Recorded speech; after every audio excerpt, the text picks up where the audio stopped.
Good evening friends, তোমরা সব কেমন আছো? আশা করি ভালো আছো। তাই সকলকে জানাই আমার সেকেন্ড পার্ট বোলপুর মেলা ভিডিওটা তোমাদের সামনে এনে তুলে ধরলাম। কেমন হয়েছে একটু বলবে, এটা কমেন্ট করে বলবে, একটু লাইক করবে। ঘুরতে ঘুরতে পেয়ে গেলাম তন্দুরি চা। এই তন্দুরি চা কী করে বানাচ্ছে একটু দেখে নিলাম।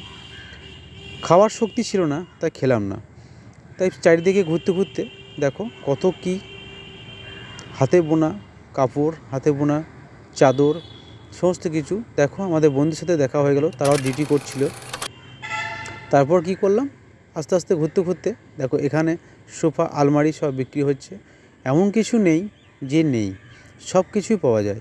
কত ডিজাইনে মাল, কত কানের, নাকের। এখানে ব্যাটারি গাড়ি পেয়ে যাবে, এখানে চিমনি পেয়ে যাবে রান্নাঘরে, সেটাও লাগানোর জন্য এখানেও অ্যাডভার্টাইজ চলছে। এখানে অনেক কিছু চলছে, এখানে মধু, আচার এই ধরনের ব্যাপার আছে। এখানে জলের ফিল্টার লাগানো এবং সোলার স্টল করা আছে। তাই যে সমস্ত স্টলগুলো আছে, অনেক কোম্পানির স্টলও আছে। এখানে পরিবেশ দূষণ হচ্ছে কত, সেটাও মেপে দেখছে।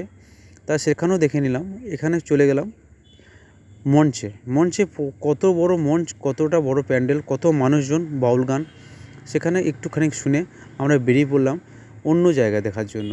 যেমন ব্যাগ বা বিভিন্ন রকমের আইটেম, সব হাতে বোনা, একদম পুরো কুটির শিল্প যাকে বলে, সব কিছু হাতের তৈরি করা, কাপড়ে দিয়ে তৈরি করা। কত সুন্দর বোনা দেখো, হাত দিয়ে দেখবে আমাদের দিদিভাই কত স্মললি লাগছে, সুন্দর লাগছে, সেটাও বললো যে খুব সুন্দর বানিয়েছে।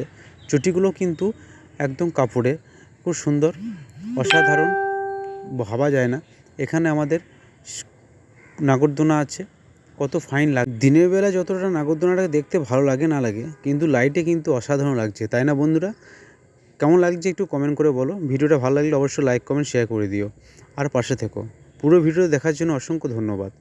দেখো কত মানুষজন ঢল নেমে গেছে, প্রচুর ভিড় হচ্ছে, কেনাকাটা করছে। তোমরা যদি কেউ না আসে থাকো চলে এসো, 28 তারিখ অবধি মেলা আছে। ধন্যবাদ।